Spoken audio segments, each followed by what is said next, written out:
حي على الفلاح.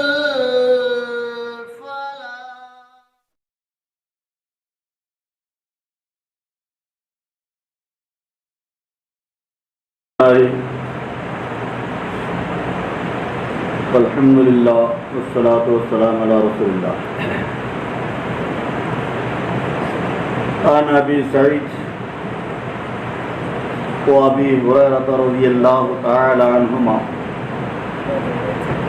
قال قال رسول اللہ صلی اللہ علیہ وسلم اذا ایقظ الرجل اہلہ من اللیل فصلیا او صلی رکعتین جمیعا کتبا فی الذاکرین والذاکرات.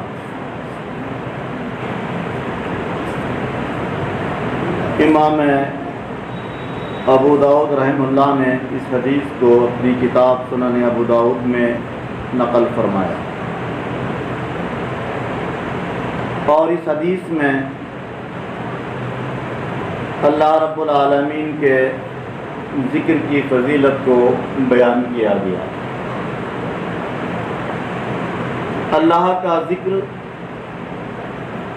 یہ تمام مخلوق کے لیے لازم و ضروری ہے. ہر چیز اللہ کا ذکر کرتی ہے، اور ہر شے جاندار ہو یا بظاہر بے جان ہو، وہ ذکر الہی میں مشغول رہتی ہے. اس کے بڑے فوائد اور بڑی فضیلتیں احادیث میں وارد ہیں، جیسا کہ رب تعالیٰ نے فرمایا فاذکرونی اذکرکم، کہ تم مجھے یاد رکھو میں تمہیں یاد رکھوں گا.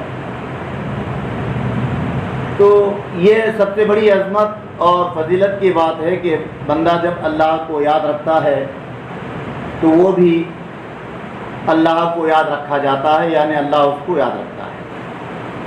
اور وہ ذات جو بے نیاز ہے، صمد ہے، اس کو کسی چیز کی ضرورت یا حاجت نہیں ہے، اگر ایسی عظیم الشان ذات کسی بندے کو یاد رکھے تو اس سے بڑی فضیلت کیا ہے. نماز کا قیام، 5 وقتہ جو نمازیں اللہ پاک نے اس امت کے لیے فرض کی ہیں، ظاہر ہے کہ اگر اللہ چاہتا تو ایک ہی وقت میں کہتا ہے کہ 17 رکعت ادا کر لو، چاہے صبح میں، چاہے شام میں، چاہے دوپہر میں، چاہے رات میں 2 رکعت فجر کی پڑھ لو، 4 رکعت ظہر کی پڑھ لو، 4 رکعت عصر کی پڑھ لو، 3 رکعت مغرب کی پڑھ لو، اور 4 رکعت عشاء کی پڑھ لو. پھر یہ الگ اوقات میں دن کے اور الگ اوقات میں رات کے. دن کے وقت میں جو ہے یہ نماز ظہر ہے، نماز عصر ہے، اور ابتدائے فجر میں صبح کے ابتدائے اول ساعت میں نماز فجر ہے، اور انتہا پہ جو ہے شام کے وقت نماز مغرب ہے، پھر کچھ اور وقت ڈھل جانے کے بعد نماز عشاء ہے. یعنی یہ متعدد اوقات میں الگ طریقے پر نماز کیوں ہے؟ تو اس کے مختلف جوابات مفسرین نے اور محدثین نے دیے ہیں. ایک جواب اس کا ہے کہ اقیم الصلاۃ لذکری، اللہ نے اپنے نبی سے مخاطب ہو کر فرمایا کہ تم نماز کو قائم کرو میرے ذکر کے لیے. تو پتہ چلا کہ نماز کیا ہے؟ ایک ذکر کا ذریعہ ہے، یعنی آدمی غافل نہ ہونے پائے، نہ وہ رات میں غافل ہو، نہ وہ صبح کے اول ساعت میں غافل ہو، نہ وہ دوپہر میں غافل ہو، کسی وقت بھی وہ غافل نہ ہو. ہر وقت اس کو جگانے کے لیے، ہر وقت اس کو بیدار کرنے کے لیے، ہر وقت اس کو متنبہ اور چوکنا رکھنے کے لیے اللہ تعالیٰ نے مختلف اوقات میں نمازوں کو قائم کرنے کا حکم دیا. ان الصلاۃ، اللہ نے فرمایا لذکری، کہ میری نماز جو ہے نماز ذکر کے لیے ہے. تو نماز کیا ہے؟ پورا ذکر ہے، ابتدائے صلاۃ سے لے کر انتہائے صلاۃ تک، اللہ اکبر سے لے کر السلام علیکم ورحمۃ اللہ تک جتنے ارکان ہم دیکھتے ہیں، چاہے قیام ہو، قعود ہو، رکوع ہو، سجود ہو، تحیات ہو، جلسہ ہو، 2 سجدوں کے درمیان کا بیٹھنا ہو، ہر وقت ہر حالت نماز کی جو ہے کمپلیٹ اور مکمل ذکر ہے. تو ذکر کرنے کی بڑی فضیلت ہے اور ذکر کرنے کی بڑی اہمیت ہے. اللہ کے نبی علیہ السلام نے مثال دی کہ وہ دل جہاں پہ ذکر کیا جاتا ہے اور وہ دل جس میں ذکر نہیں ہوتا ہے، ویران گھر اور آباد گھر کی سی مثال ہے۔ ایک ویران گھر ہے جس میں کوئی رہتا نہیں ہے، گھاس پھوس اگی ہوئی ہے، کچرا مٹی پڑی ہوئی ہے، جالے لگی ہوئی ہے، اندھیرا ہے، تو وہ مثال ہے اس دل کی یا اس انسان کی جو اللہ کے ذکر سے غافل ہے۔ اور ایک مثال ہے کہ ایک گھر ایسا ہے کہ جو آباد ہے، چہل پہل بھی ہے، روشنی بھی ہے، لوگوں کا آنا جانا بھی ہے، اٹھنا بیٹھنا بھی ہے، قہقہے بھی ہے، خوشیاں بھی ہے، ساری چیزیں وہاں موجود ہیں۔ تو وہ مثال ہے کہ زندہ دل کی، اور اس دل کی کہ جہاں پر جو ہے ذکر الہی کیا جاتا ہے۔ آج کا انسان پریشان ہے، یوں تو ہر زمانے میں انسان کے ساتھ کچھ نہ کچھ مصیبت، کچھ نہ کچھ پریشانی لگی ہوئی ہے، لیکن آج کا انسان بہت زیادہ پریشان ہے۔ معاشی اعتبار سے بھی پریشان ہے، ذہنی اعتبار سے بھی پریشان ہے، جسمانی اعتبار سے بھی پریشان ہے، گھریلو اعتبار سے بھی پریشان ہے، سماج کے اعتبار سے بھی پریشان ہے۔ ہر طرح سے اس کے لیے پریشانیاں ہیں، کہیں سکون نہیں، کہیں چین نہیں۔ دکان پہ جاؤ، دکان پہ سکون نہیں، مکان میں رہو، مکان پہ سکون نہیں، خود بیمار ہے، کبھی بچے بیمار ہے، کبھی بیوی بیمار ہے، کبھی رشتہ دار بیمار ہے، کبھی کچھ حادثات ہے، کبھی کچھ واقعات ہے۔ تو مسلسل پریشانی کے دور سے آج کا انسان گزر رہا ہے۔ اس کے لیے اللہ پاک نے ایک نسخہ دیا، ان تمام پریشانیوں سے نکلنے کے لیے ایک عظیم تر نسخہ ہے۔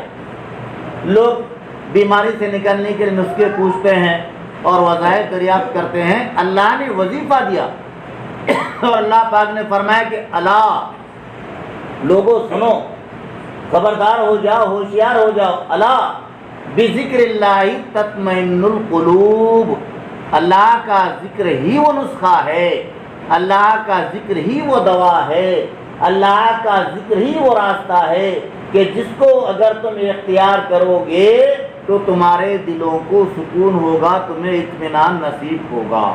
آج کے انسان کے پاس سب کچھ ہے، سواری ہے، مال ہے، دولت ہے، دکان ہے، عہدے ہے، مرتبے، سب کچھ ہے، لیکن دل میں جو سکون ہونا چاہیے، دل میں جو قرار ہونا چاہیے، دل میں جو اطمینان ہونا چاہیے، وہ اس کو نصیب نہیں ہے۔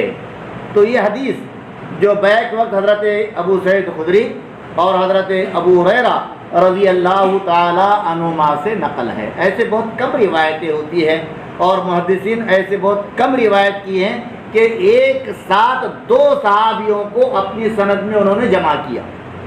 تو اس حدیث میں اپنے وقت کے دو صحابہ جمع ہیں، حضرت ابو سعید خدری اور حضرت ابو ہریرہ رضی اللہ تعالی عنہما۔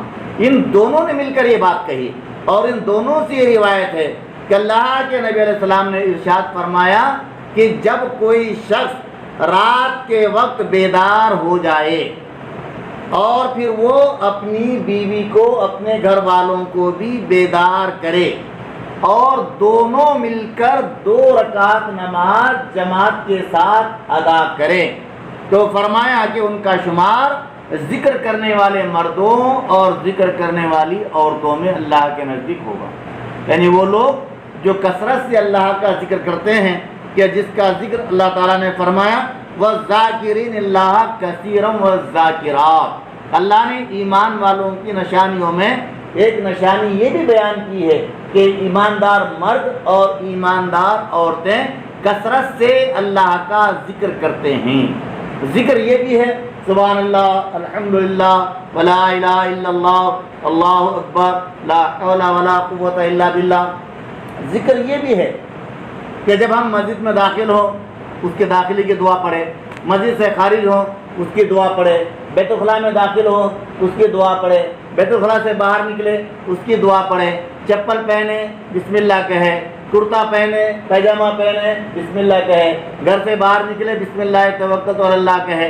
تو اس طرح سے جو اللہ کے نبی علیہ الصلوۃ والسلام کی سنت اور آپ کا طریقہ جو ہے وہ صبح سے لے کر شام تک کے، جاگنے سے لے کر پھر دوبارہ رات میں بستر میں آنے تک کے، ہر لمحہ ہر گھڑی اٹھتے بیٹھتے چلتے پھرتے اللہ کے نبی علیہ الصلوۃ والسلام ذکر کیا کرتے تھے مختلف شکلوں میں۔ جو دعائیں احادیث میں مذکور ہیں وہ سب ذکر ہیں۔ آدمی سیڑھیاں چڑھ رہا کہہ رہا اللہ اکبر، یہ ذکر ہے۔ آدمی سیڑھیوں سے نیچے اتر رہا کہہ رہا ہے سبحان اللہ، یہ ذکر ہے۔ تو اس طرح سے ہر لمحہ آدمی کو چاہیے کہ اللہ کے نبی علیہ الصلوۃ والسلام کے بتلائے ہوئے طریقے کے مطابق وہ زندگی گزارے، تو خود بخود اس کی زندگی کیا ہوگی؟ ذکر کرنے والوں میں اللہ کے نزدیک اس کو شمار کیا جائے گا، اور اس کی بڑی فضیلت اللہ پاک نے اپنی کتاب میں اور اللہ کے نبی علیہ السلام نے اپنی احادیث میں بیان کی ہیں۔ دعا ہے کہ اللہ سبحانہ و تعالی ہم سب کو ذاکرین میں شامل فرمائے اور غافلین سے ہم سب کی حفاظت فرمائے۔ سبحان اللہ بحمدہ، سبحانک اللہم و بحمدک، اشہد ان لا الہ الا انت۔